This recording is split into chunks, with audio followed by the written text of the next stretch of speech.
Hello friends, welcome to my career Pathshala. आज के इस वीडियो में जो हम लोग डिस्कस करेंगे वो है इंपॉर्टेंट टॉपिक्स, वो है एमबीबीएस इन रशिया।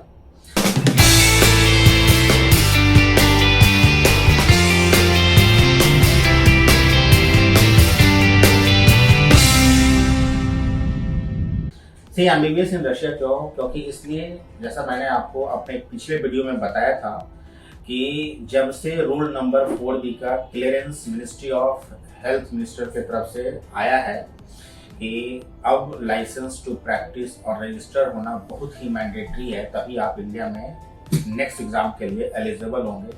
उसके बाद फिर से कई सारे कंट्री के लिए एलिजिबिलिटी क्राइटेरिया चेंज हो गया है, क्योंकि पहले कई सारे लोग इसको रजिस्ट्रेबल यानी जस्ट एलिजिबल फॉर रजिस्ट्रेशन मान करके बच्चों को गाइड कर रहे थे। और पिछले साल हमने उड़ान सीरीज चलाया था, उसमें कई सारे कंट्री को लेकर के हमने क्लैरिफिकेशन दिया था। मैं आज भी बता रहा हूँ कि इस बार भी यानी पिछले बार भी 2022 सेशन में कई सारे स्टूडेंट्स ऐसी कॉलेज और यूनिवर्सिटी में पहुंच गए हैं जो एनएमसी गैजेट के गाइडलाइंस को रूल नंबर 4B को वायलेट करती है, या उनके तरफ से दिए गए जो नोटिफिकेशन है वो पूरी तरीके से क्लियर नहीं है। सब अपने तरीके से उसको मिस इंटरप्रेटेट कर रहे हैं for their own mutual benefits. और आपसे हम लोग फिर से वीडियो का सीरीज कवर करने वाले हैं, जिसमें मैंने पिछले वीडियो में आपको बताया था कि कौन से कंट्री किन किन शर्तों पे एलिजिबल है और कौन से कंट्री में अभी क्या क्या चैलेंजेस है। उसी को कंसिडर करते हुए आज हमने जो सबसे पहली कंट्री उठाई है वो है रशिया।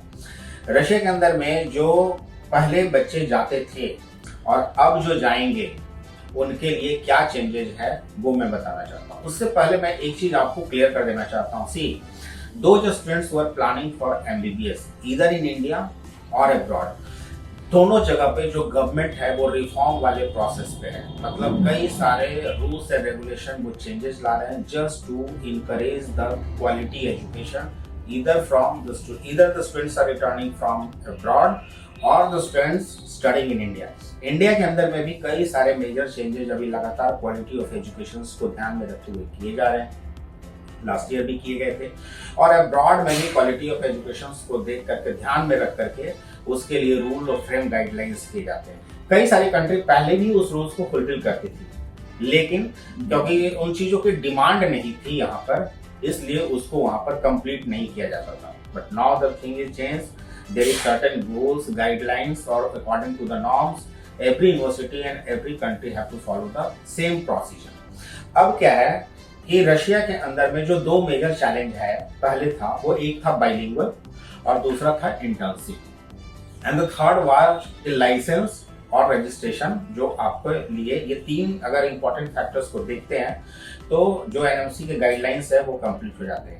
अब क्या है कि पहले जो बच्चे रशिया के अंदर में जाते थे वो मोस्टली 90% केसेस में बाइलिंगुअल यूनिवर्सिटीज में जाते थे। अब क्या होता है कि जब भी आप किसी रशियन यूनिवर्सिटीज में एडमिशन लेते थे या लेते हैं या लेते रहेंगे आगे भी चल करके, तो आपके साथ एक कॉन्ट्रैक्ट साइन किया जाता है। कई सारी यूनिवर्सिटीज में आपको कॉन्ट्रैक्ट नहीं साइन कर पाता, लेकिन आपके कॉन्ट्रैक्ट जरूर साइन करते होंगे उस कॉन्ट्रैक्ट को। और कई सारी यूनिवर्सिटीज के अंदर में ऑनलाइन कॉन्ट्रैक्ट आप साइन कर दिया जाता है। कई सारी यूनिवर्सिटीज में आपको कॉन्ट्रैक्ट भेजा जाता है और उसको पढ़ करके, जहाँ पे रशियन और इंग्लिश दोनों में लिखा होता है, उसको साइन करके आपको सेंड करना पड़ता है। उस कॉन्ट्रैक्ट को पहले जो लिखा होता था वो जो बाइलिंगुअल होती थी वो 3 इयर्स इन इंग्लिश और 3 ईयर इन रशियन होता था। और रशियन वाले में उनका पूरा प्रैक्टिकल, क्लिनिकल, एग्जाम, ऑपरेशंस जो भी होते थे वो सारे के सारे वो रशियन लैंग्वेज में ही होते थे, और उसकी रिपोर्टिंग भी लैंग्वेज में ट्रांसक्रिप्ट होती थी। मतलब उसकी ट्रांसक्रिप्ट जो है वो रशियन में तैयार होती थी। Now the things is change. इसका चेंज अब ये हो गया गैजेट के बाद कि आपके जो ट्रांसक्रिप्ट है यानी 3 इयर्स और नहीं, रशियन नहीं, अब कंप्लीट 6 ईयर आपके सारे एग्जाम, सारे थ्योरी, सारे प्रैक्टिकल, सारे क्लिनिकल एक्सपोजर्स जितने भी हैं वो सब के सब इंग्लिश में होने चाहिए। तो अब जब आप अप्लाई कर रहे हैं किसी यूनिवर्सिटी में और आप कॉन्ट्रैक्ट साइन कर रहे हैं, तो उस कॉन्ट्रैक्ट को ध्यान से पढ़ना है कि उसके अंदर में फुल फ्लेजेड इंग्लिश टॉट लिखा हो और सारे प्रोसीजर्स डिफाइन हो। हाँ, आपके थ्योरी सेक्शन, प्रैक्टिकल सेक्शन भी जो है वो लास्ट के 3 इयर्स में भी इंग्लिश में ही कंडक्ट होंगे। अच्छा, कुछ यूनिवर्सिटी ऐसी भी थी रशिया में कि जिनके बाइलिंगुअल कॉन्ट्रैक्ट में लिखे हुए थे, लेकिन बाद में फैकल्टी का अरेंजमेंट हो गया तो उनको यूनिवर्सिटी में इंग्लिश टॉट प्रोग्राम ही चल रहा था बाइलिंगुअल होने के बावजूद। तो यह एक इंपॉर्टेंट सेक्शन है रशिया वाले सेगमेंट में जो आपको देखना है। The second part is internship. See internship जो है वो रशिया के अंदर में क्लिनिकल एक्सपोजर के रूप में या क्लिनिकल रिसर्च के रूप में वो पहले भी चलता था, लेकिन क्या है कि आपको क्लिनिकल में इंटर्नशिप सर्टिफिकेट इंडिया में पहले जरूरत नहीं होती थी, क्योंकि आप यहाँ पे आके इंटर्नशिप करते थे। रशिया के इंटर्नशिप को वो वैल्यू नहीं देते थे, तो वो सर्टिफिकेट कोई देता भी नहीं था, कोई मांगता भी नहीं था, कोई लेते भी नहीं। लेकिन अब रूल चेंज हो चुका है, इंटर्नशिप सर्टिफिकेट चाहिए। तो रशिया के अंदर में 5 इयर्स कोर्स ड्यूरेशन के बाद लास्ट का ईयर जो होगा वो आपके लिए इंटर्नशिप होगा, या फिर जो भी 12 मंथ्स का CRMI इंटर्नशिप है वो रशियन यूनिवर्सिटी से आपको मिलेगा, जो कि आप इंडिया में आकर के सबमिट करके और उसके बाद फिर आप एलिजिबल हो पाएंगे नेक्स्ट मंथ। इसके बाद जो तीसरा क्राइटेरिया था वो क्राइटेरिया था कि आपका रजिस्ट्रेशन और सर्टिफिकेट। अब जैसे ही आपका 6 ईयर कंप्लीट हो जाता है, वहां पर जो स्पेशल एक्रेडिटेशन एग्जाम है लाइसेंस वाली वो आपको देनी पड़ती है, और वो दे करके आप पास करते हैं तो यूनिवर्सिटी आपको लाइसेंस दे देती है। रशिया में क्या है कि 2 चीजें हैं। रशिया में जो लाइसेंस एग्जाम है वो यूनिवर्सिटी खुद लेती है, और वो लाइसेंस का जो है वो आपको यूनिवर्सिटी देती है। उसके बाद फिर आप स्टेट के अंदर में जाकर के आप रजिस्ट्रेशन की प्रक्रिया कंप्लीट करते हैं, और फिर आपको उसके लिए जो वर्क वीजा वगैरह की जो रिक्वायरमेंट है, जो फॉर्मेलिटीज है, वो कंप्लीट करनी पड़ती है। तो यह पार्ट एक चीज है। दूसरा क्या सेगमेंट है कि मैं आपको बता दूं कि कोई भी स्टूडेंट जो आज के डेट में मेडिकल एजुकेशन के लिए प्लान कर रहा है इंडिया के अंदर में या अब्रॉड के अंदर में, उनको साइकोलॉजी चेंज करनी पड़ेगी। MBBS as a dream is not going to be easy in India और अब्रॉड ऑल्सो। नेक्स्ट एग्जाम के आने के बाद से 10 इयर्स के अंदर मेडिकल कोर्स को कंप्लीट करने के हिसाब से आप अब कैजुअल अप्रोच के साथ इस कोर्स में एडमिशन नहीं ले सकते। आपको डिटरमिन होना होगा, फोकस होना होगा, चाहे आप इंडिया में पढ़ रहे हो, चाहे बाहर की यूनिवर्सिटीज में जो NMC के नॉर्म्स को फुलफिल कर रही है वैसे किसी कंट्री के यूनिवर्सिटीज में जा रहे हो, तो आपको बहुत ही हार्ड अर्न एफर्ट्स करने पड़ेंगे।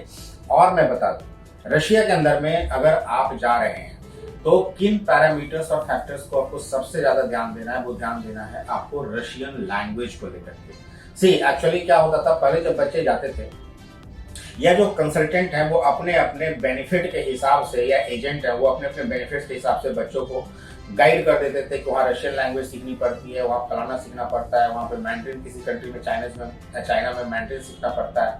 मैं आपको बता दूं, आप जिस कंट्री में जा रहे हैं उस कंट्री में वो लैंग्वेज आपको सीखना होगा, या आप माइंड मेकअप करके जाइए, क्योंकि वो लैंग्वेज सीखे बिना वो कंप्लीट इंग्लिश टॉट मीडियम कितना भी क्यों ना हो, लेकिन जो क्लिनिकल एक्सपोजर है, जो आप पेशेंट के साथ इंटरेक्शन है, जो आपके डॉक्टर्स की ड्यूटी लगेगी, उसमें विदाउट लर्निंग रशियन वो आप कभी भी अप्रोच नहीं कर, मतलब कभी भी वो हासिल नहीं कर पाओगे जिसके लिए आप जाना चाह रहे हैं। तो आपको कोशिश करनी है जाने के बाद कि आप रशियन को आप बहुत ही सीरियसली कंसीडर करें, आप रशियन फ्रेंडशिप करें, मतलब रशियन दोस्तों के साथ फ्रेंडशिप करें, रशिया में रशियन के साथ कम्युनिकेट करें। आप अपने जो इंडियन फ्रेंड्स हैं आपस में, क्योंकि रशियन लैंग्वेज सिखाई जा रही है, तो आफ्टर फर्स्ट ईयर आप इतना कैपेबल हो जाते हो कि आप बोल सकते हो, तो वो आप कम्युनिकेट रशिया में करें, मैसेज टेक्स्ट जो भी करें आप रशियन लैंग्वेज में करें अपने फ्रेंड्स के साथ। और जब यह चीजें आप प्रैक्टिस में लाएंगे, आप अपना अप्रोच चेंज कर दोगे, the things will become easier for you.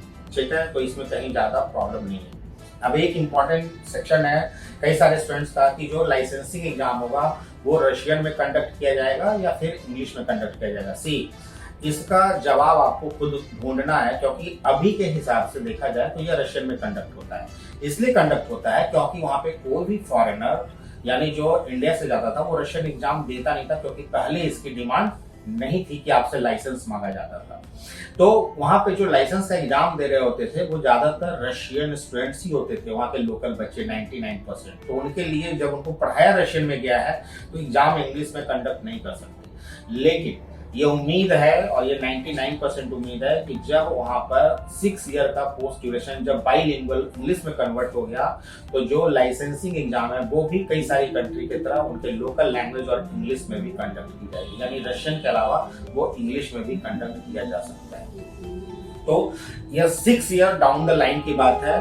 तो अभी सिर्फ और सिर्फ पिछले सारे फैक्टर्स को एनालाइज करके यह देखा जा सकता है कि आगे चल करके यह ऐसा हो जाएगा। ऐसे कई सारे गाइडलाइंस हैं, लेकिन मैं आपको एक RTI दिखा रहा हूँ जो आप देख सकते हो, जिसमें सारी चीजें क्लियर लिखी गई है। और यह एम्बेसी ऑफ इंडिया जो मॉस्को में है उसकी इसमें एक आरटीआई फाइल है जो ये पिछले साल ही आई थी, लेकिन अभी क्या रशिया का वीडियो कवर कर रहे तो मैं डिस्कस कर दे रहा हूँ। पॉइंट नंबर 2 देख लीजिए। The duration of undergraduate medical program is 6 years and it includes clerkship and clinical rotation. Third one, the Indian students are taught like any other international and local student। ये भी gadget में था कि बाहर जो बच्चे जा रहे हैं उनकी पढ़ाई लोकल स्टूडेंट्स के साथ होनी चाहिए, मतलब लोकल स्टूडेंट के जैसी होनी चाहिए, माने उसमें कोई डिफरेंस नहीं होना चाहिए। यह भी पॉइंट आई मेंशन कर रखा है। 4 and 5 में कर, a number of Russian medical universities impart education in English.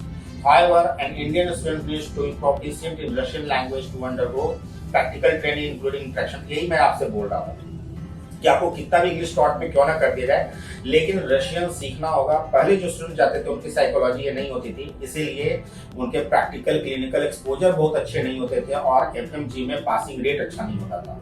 आज के डेट में मैं बताऊं कि जो पिछला एग्जाम हुआ है उसमें अगर गवर्नमेंट डेटा डिक्लेयर करेगी तो रशिया का एफएमजी पासिंग रेट बहुत अच्छा आया है। कई सारी यूनिवर्सिटीज का हमने एनालिसिस किया है जिसमें बच्चे बहुत अच्छे से पास हुए हैं और 40% अप्रॉक्स 40% का जो एमसीआई एफएमजी पासिंग रेट है ये मतलब अनबिलीवेबल है, क्योंकि 25% से ज्यादा कभी हुआ नहीं। ये 15, 17, 25%, 24% एट द मैक्स, इससे ज्यादा कभी नहीं हुआ। 40% या कहीं ना कहीं कई सारी चीजों को चेंज करता है कि जो बच्चे जाते हैं वो कैजुअल बिहेवियर के साथ नहीं होते। Now they are more attentive towards their life, काफी अटेंशन है, काफी एक्सपोजर है।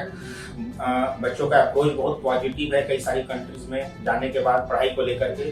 This is why the result is here. ये 40% का जो रिजल्ट है वो एक माइलस्टोन है इन एफएमजी एजुकेशन के अंदर। अब 6 नंबर पॉइंट देखते हैं। In addition to successful completion of 6-year medicine programme, an Indian student needs to clear special accreditation examination in the final year and obtain certificate of license from the same university। ये साफ बोल दिया इन्होंने कि 6 year का medicine programme है और आपको जो स्पेशल एक्रेडिटेशन एग्जाम होगी जो यूनिवर्सिटी कंडक्ट करेगी वहां से आपको लाइसेंस मिलेगा और उसी यूनिवर्सिटी से। तो यह जो आप देख सकते हो नीचे yours faithfully Vineet Kumar, present information, ये सारा आपको इंडियन एम्बेसी मॉस्को है और इसके आधार पर, इस आरटीए फाइल के आधार पर ही जो भी इंफॉर्मेशन है मैं आपको शेयर कर रहा हूं, क्योंकि ये गवर्नमेंट पेपर्स है और ये एम्बेसी ऑफ इंडिया मॉस्को के द्वारा बोला गया है। क्योंकि जब एम्बेसी जो होती है वो बहुत ही स्ट्रॉन्ग मीडियम होता है एक कंट्री से दूसरे कंट्री का कम्युनिकेट करने के लिए, और एम्बेसी का इम्पार्ट होता है कि किसी कंट्री में एजुकेशन के सेक्शन को या ट्रेड सेक्शन को या सोशल कल्चरल एक्टिविटी को, ये सारा चीजें जो आपको इन्फॉर्मेशन मिलती है वो वाया एम्बेसी के थ्रू मिलती है and is the right source of information जहाँ की आप ट्रस्ट कर सकते हैं। तो फ्रेंड, रशिया जो है अकॉर्डिंग टू दिस गैजेट और इस रूल्स के अनुसार जो एम्बेसी ऑफ इंडिया मॉस्को ने डिक्लेयर किया, इसके हिसाब से यह फुलफिल करती है। और आप रशियन यूनिवर्सिटीज में, इंग्लिश टॉट यूनिवर्सिटीज में, सारी यूनिवर्सिटी इंग्लिश टॉट नहीं है, जैसा मैंने पिछले वीडियो में बताया था कि 2022 में भी कई सारे बच्चों को बाइलिंगुअल में भेज दिया गया और वहां से बच्चे 1 महीने के बाद लौट करके आते। तो वैसे किसी यूनिवर्सिटीज में आपको एडमिशन के लिए नहीं आना है। माई करियर पाठशाला के साथ एमबीबीएस इन अब्रॉड, रशिया या किसी भी ऐसी यूनिवर्सिटी जो एनएमसी गाइडलाइंस को फुलफिल करती है, उसके लिए नीचे दिए गए नंबर पर संपर्क करिए। We will counsel you and we will send you to the top most right university and we place to place you in the right university. बने रहिए माई करियर पाठशाला के साथ। वीडियो पसंद आए तो लाइक कीजिए, शेयर कीजिए और सब्सक्राइब कीजिए।